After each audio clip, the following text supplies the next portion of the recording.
그럼 참, 아무리 발달하고 뭘 해더라도, 자기네들의 전통, 내지는 뭐랄까, 그런 어떤, 유구한 전통인지, 전통인지 모르겠습니다만, 그걸 이제 지속해가지고 자기들의 어떤 긍지로 삼는 사람들이 있단 말이죠. 또 왜 안 먹느냐 하니까, 자기는 생명을 죽이는 것으로 좋겠지, 그 생명을 먹질 않는다. 왜 죽이냐? 여러 사람들한테 고기를 베풀기 위해서 잡는다, 이런 거죠. 그게 굉장히 멋있는 것 같잖아요. 자기는 안 먹는데 남 위해서 좋아한다. 자, 또 티베트는 있어요. 티베트 나간 고기 잡는 얘기가 갑자기 나와서 흉이 고기 잡는 얘기 우리 저리 밥 시켜야 할지 모르겠는데 티베트에서는요 보통 3,000m, 4,000m가 이제 고지라. 그러니까 지금 한라산이 1,900 몇 m잖아요. 1,800 몇 m인가? 백두산이면 1,500 몇 m 이렇게 된다면은 그게 2개가 되는 곳이란 말이죠. 그런 데 사는 거예요. 나무가 안 자라. 풀도 잘 안 자라. 채소 재배를 생각을 못 하는 거죠. 모르겠어요. 2중, 3중 비닐하우스 쳐가지고 재배할지 모르지만. 그러니까 이제 풀을 뜯어 먹이는 거예요. 양을 조금만 풀이라도 뜯어 먹으니까 양을 잡는 거야. 근데 양을 잡는데 정말 고통을 하나 안 느끼게 잡는다는 거예요. 그 나라에서 티베트에서 조작 낸다고 그러잖아요. 조작. 우리는 깨가지고 그냥 산산 흩어지는 거에 조작을 낸다고 그러면 그게 아니라 원래 새의 장례를 지낸다. 그게 조장이야, 조장. 수장은 물에다 던져버리고. 화장은 불에 태워서 시선 없애는 거. 거기는 조장이라고 해서 사람을, 시체를 자르는 사람이 있어요, 따로. 죽으면 이제 죽기 전에 연부를 해요. 죽기 전에 돌아가실 뜻이 있으면 스님을 모시다가 이제 연부를 합니다. 이렇게 당신이 지금 돌아가려고 하는 그런 차지에 왔는데, 즉, 죽음이 앞에 있다. 근데 죽음은 절대 두려워하지 말라. 왜? 죽음은 다시 탄생하는 고리에 불과하다. 이렇게 이제 쭉 법문을 하시는 거예요. 우리는 30년, 40년 전에 되니까 마지막 제 병원에 가서 찬송가 부르면 천당 간다면 바로 개종을 한다네. 그것도 좀 지나갔는지 모르겠으면 예전에는 그랬어요. 그래서 스님들이 분발해야 된다. 병원도 많이 다니고 환자들 좀 많이 설득도 해야 되고 법문을 해야 된다 이렇게 얘기를 하지만 어쨌든 그래서 그런 거 조장을 전부 다 팔다리 잘라가지고 산꼭대기에 해보려면 새들이 와서 이제 죽어가려고. 그러면 그렇게 함으로써 자기가 이제 하늘나라에 승천한다고 믿어요. 하늘나라에 승천한다. 그러니까 믿는다는 게 그거는. 정말 자기의 시신이 새가 몰고 간다고 해서 하늘로 가겠습니까만은 그렇게 이제 믿는 게 이제 신앙이라고 하면은 조장, 수장, 나무가 없는데 인도는 화장을 하지만 돈 있는 사람은 다 완전히 꽃을 나서 다 태우지만 돈이 없으면 나무를 못 사니까 팔은 빙실빙실 떠다니고 발은 한쪽이 또 빙실빙실 물가를 떠다니고 그러잖아요. 그러니까 어떤 게 옳은 정답은 없어. 이것이 완전히 100%다. 이게 가장 합리적인 방법이다라고 얘기를 할 수는 있겠지만 어느 게 정답이라는 건 없죠. 근데 그런 건 반드시 있는 것 같아요. 제가 한번 저 엉뚱한 얘기를 나오면요 사정없이 그냥 엉뚱한 얘기로 흘러갑니다. 아까 이제 우리 옆 박사님께서 너무 딱딱한지 모르지만 또 재밌는 얘기를 이렇게 하는 그런 방향도 있다고 이야기해 주신 것 같은데 얼마나 얘기를 할 수 있죠? 하루 몇 시간이면 며칠이라도 할 수 있어요, 이런 얘기를. 근데 저는 이런 얘기 쪽으로 이제 가고 싶지 않아서 이제 하는 건데 제가 일본에 있을 때인데 일본에 있을 때 그러니까 그 장황은 내비두고 사실은 장황 얘기를 하려고 그랬는데 어떤 혼자 사는 할머니가 한 분 계셨어. 근데 한국에서 오신 스님들은 다 귀에 시공을 하고 그랬어요. 근데 우리는 그때 37에 들어갔으니까 이제 젊을 때인데 제가 제일교포 이제 할머니 댁에 살았는데 그분하고 아주 친해 또. 그래서 어느 날 그분 계통에 어떤 분이 돌아가셨는데 날 보고서 가서 좀 연부 좀 해줄 수 있느냐고. 그래서 아이고 뭐 연부를 제가 해드리죠. 그러고 이제 따라갔습니다. 따라가서 잘 이제 화장을 이제 해서 이제 했단 말이죠. 뭐 태울 것도 태우고. 그런데 49일 됐는데 그 따님이란 분이 꿈에 자꾸 야야 그 내가 제일 저거 하는 거 이거 왜 안 태워주느냐 왜 안 태워주느냐 그런다는 거예요. 그 물어보니까 자기는 다 태워드렸다는 거예요. 다 태워드렸는데 어머니가 자꾸 뭘 더 태워달라고 그러면 태울 게 없다는 거지. 그래서 내가 아니라고 돌아간 분은 거짓말을 하는 게 반드시 당신이 가지고 있는 어떤 귀중한 물건을 가지고 가고 싶어는 한다. 그러니까 그렇게 얘기를 하니까 있습니다 그런 거야. 그게 뭐냐 그랬더니 우리나라가 요새 뭐 도산사에서 뭐 여러 저기 이렇게 뭐 1박 구슬 뭐 2박 구슬 이렇게 되는 그게 우리 뭐 일본에는 뭐 몇백 년 몇천 년 됐어요. 사국 넉살자에 식국구라고 해서 식국 순례를 하는 거예요. 식국 순례. 그럼 그렇게 해서 거기 가서 하루 자기도 하고 먼 데는 뭐 며칠 걸리니까 그 가게도 없고 아무것도 없으니까 김밥 딱 하나 주고 그 왔대는 증표 주변에 이런 뭐 책을 가지고 가면 노트를 가지고 가면 노트에다 찍어주고 이런 큰 뭐 족자 같은 걸 가지고 가면 족자에다 찍어주고 그래가지고 그걸 그 족자가 꽉 찼어요.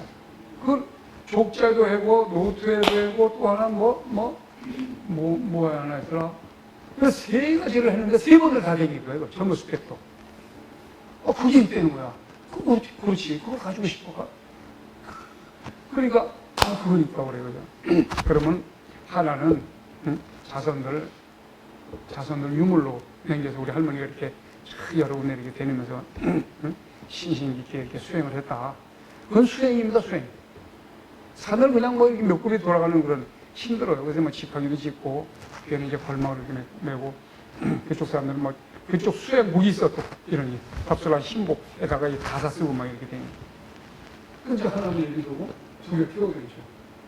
그랬더니 뭐 전혀 그런 소리 못하고 딱 그래가지고 참 있구나.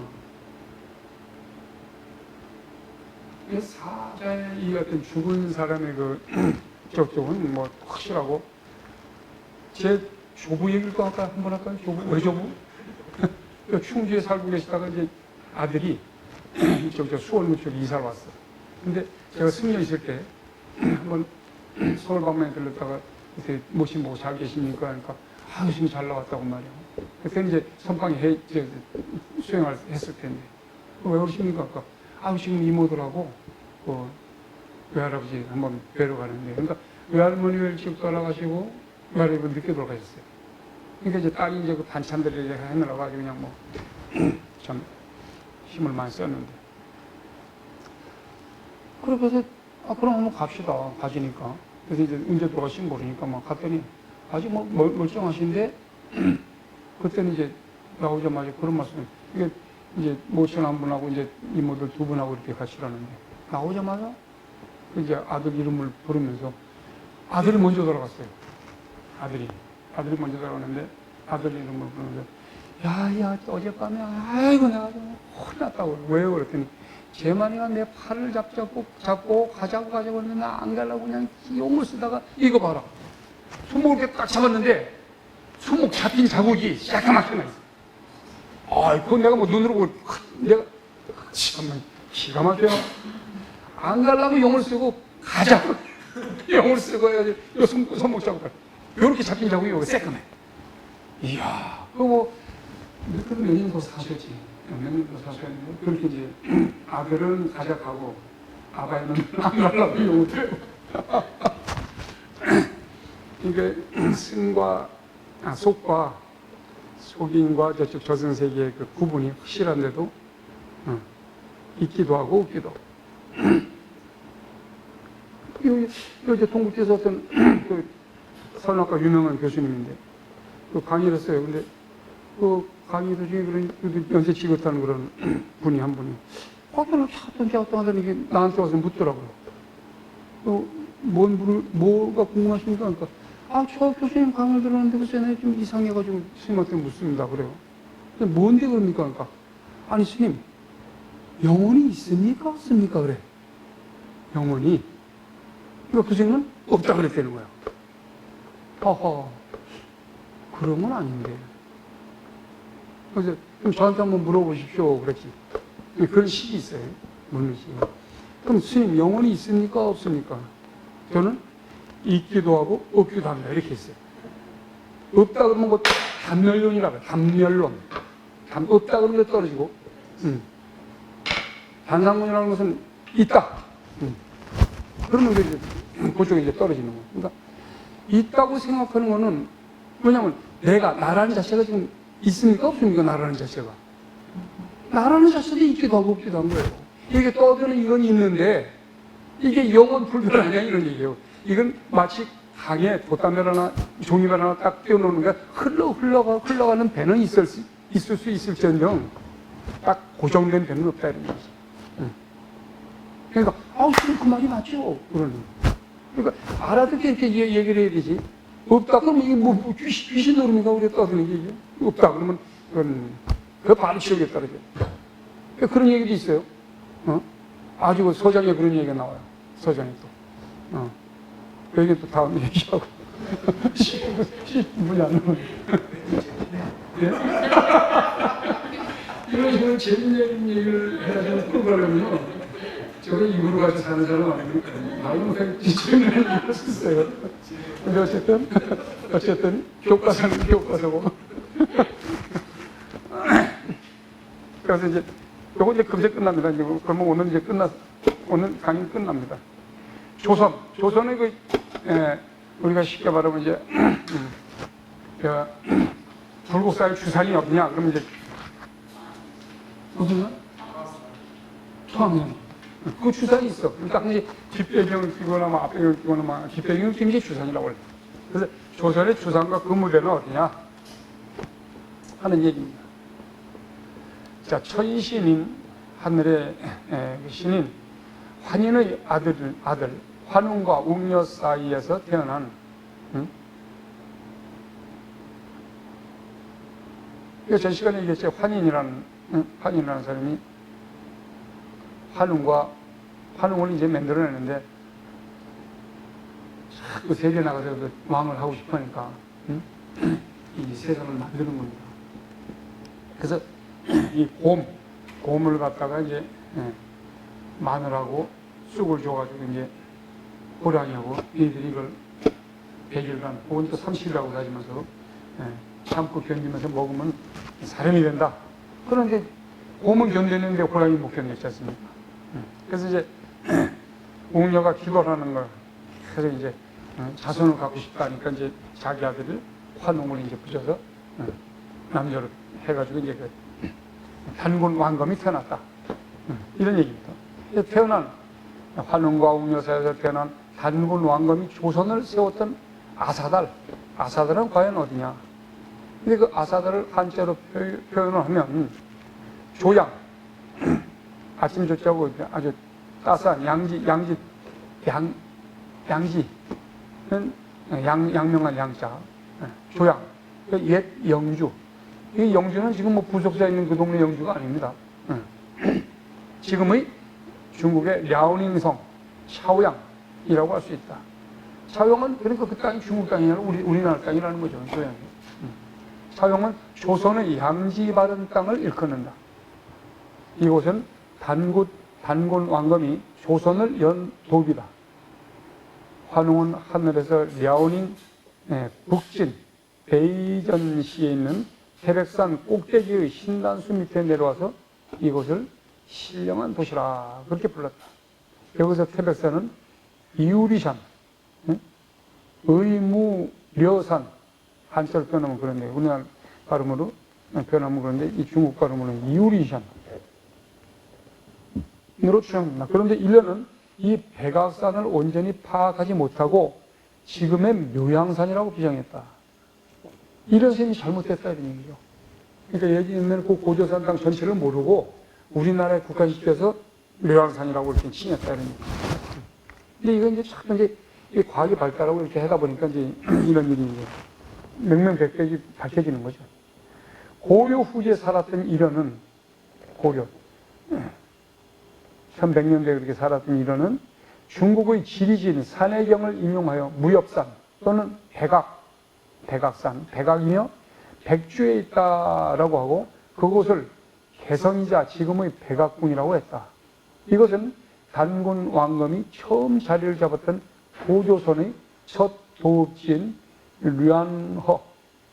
란하강 건너편 요서 지역의 북진시의 흰 바위로 된 백악산인 그 이유리산을 인식하지 못하고 신조선의 마지막 도읍지인 대동강유역의 평양으로 잘못 책정을 했다 이런 얘기죠.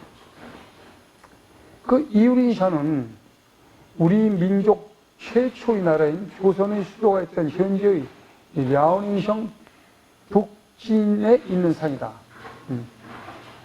환웅의 아들 단검 왕검은 새로운 나라 조선을 세우고 아사달 조양을 도읍지로 삼았다. 중국은 주나라 이후 요서 지역 넘어 동북 지역을 통칭하여 조선이라고 불렀다. 정도전이 지은 조선 최초의 헌법인 조선 경국제는 조선이라는 국호가 정해진 내력이 소개되어 있다. 어떻게 소개되냐면 이성계가 나라를 세운 뒤 명나라 황제에게 나라의 후보 이름이었던 화령과 조선 가운데 어떤 것을 주었습니까? 그렇게 물었더니 이제 조선이라는 이름이 아름답고 또 그 유래가 오래되었으므로 그 이름을 사용했으면 좋겠다라고 권하자 조선을 사용했다는 것이다. 이를 근거로 미뤄보면 중국은 일찍부터 단군 왕검이 세웠던 조선의 존재를 알고 그리고서 이성계의 나라를 그것과 따로 분별해서 새로운 조선을 건의했다는 사실을 알 수 있다. 옛부터 우리 민족의 진정한 주산은 백두산이 아니라 이유리산이었다. 이유리산은 그 산에서 뻗어나간 동쪽 내맥, 동쪽 그 안에 내맥이 백두산이 된 거니까. 그러니까 그 이유리산 쪽에서 보면 이 좌출령이 되죠. 좌출령. 그리고 이 백고동은 오른쪽은 이제 저쪽 중국 어디 가서 떨어지겠죠. 그렇게 엄청난 그런 산이다 이런 얘기죠. 그러면 민족의 주산이 왜 이렇게 변화되었을까? 우리는 환웅이 그 무리 3,000명을 거느리고 온 태백산을 어디로 비정할 것인가? 이런 스님은 이 태백산을 묘양산이라고 했지만 이것은 고조선의 주요 무대였던 요소 지역의 이유리산에 대한 이해의 부족에서 비롯된 것으로 짐작된다. 평양이라는 지명 역시 평평한 토양을 지닌 요소 지방의 조양, 아사달 인근을 일컫는 것이다. 지금의 평양이 아니고 그 중국의 평평한 요소 지방의 조양이라는 땅을 얘기한다 이런 얘기죠. 이것은 고조선 관련 사료가 부족한 상태에서 그 시대는 부족했죠. 그래서 그 상태에서 이련 스님의 앞시대 역사가들이 연나라의 위만에게 밀려나서 그러니까 청동시대가 이제 철기시대한테 밀려나서 새롭게 건국한 신조선의 마지막 도읍인 평양을 고조선의 첫 도읍으로 잘못 기록한 것에 연유하는 것으로 이해된다. 하지만 조선조 이래 다수의 학자들 역시 민족의 주산을 이유리산으로 보았다. 어떻게 보았느냐면 미수 호목이라는 분은 진산인 이유리산 아래에 고구려 주몽씨가 졸본 부여의 수도를 도읍으로 정했다라고 기록하고 있고 중국을 다녀왔던 담원 홍대용은 이유리산은 동이족과 중국족이 만나는 곳으로서 동북의 명산이다. 동북지방의 명산이다라고 했다. 구한말의 위암 장제는 북방영토의 주산이 이유리산인데 그 내맥이 백두산이 되었다라고 했습니다. 이처럼 조선조 학자들 역시 고조선 이래 우리 민족의 주요 활동 무대가 이유리샷이었음을 알려주고 있다. 고조선이 위만조선에게 밀려나고 위만조선 역시 한나라에 의해 평정되고 진번, 임둔, 낙락, 현도의 한사원이 설치되면서 우리는 요서 지역의 활동 무대를 상실하고 요동 지역으로 물려나고 말았다. 그러니까 이제 중국 지방에 있었는데 이제 그 한나라한테 밀려서 자꾸 이제 한반도 동쪽으로 이제 밀려났다 이런 거죠. 이후 우리 민족의 발원지, 시원지였던 만리장성 바깥 동북 삼성의 광대한 영토를 무대로 하였던 고조선의 영광은 재현되지 못했다. 이 만리장성 역시 뭐 반 이상이 우리 이제 고구려 사람들이 지었다는 거예요. 성 윤곽 자체가 틀리대요. 그 제조 방법이. 그런 거 다 이제 밝혀져야죠. 고조선을 이은 부여와 고구려 및 대발해는 잃어버린 영토를 되찾기 위해 끊임없이 중원으로 중국 쪽으로 나가려고 했으나 뜻을 이루지 못했다. 결국 이런 스님 이전 사가들의 역사 인식은 대발해 이후 대동강 전우를 넘나드는 한반도 중심의 영토관에 묶일 수밖에 없었다. 그 결과 냉철한 역사적 감각을 지녔던 이련이 보여준 삼국유사의 영토인식 역시 요소 및 요동의 광활한 무대를 담아내지 못했다. 라고 이제 고영섭 씨는 얘기를 하고 있습니다. 어떻게 지금 말씀하세요? 재미난 얘기에도 재미난 얘기지만 이렇게 인식을 우리가 확실히 알아야 이게 본문 내용도 이제 더 좀 재미나고 정확하게 파악할 수 있지 않을까. 그렇게 생각해서 이 작업하는 게 쉬운 게 아닙니다. 오늘 강의는 여기까지 하겠습니다.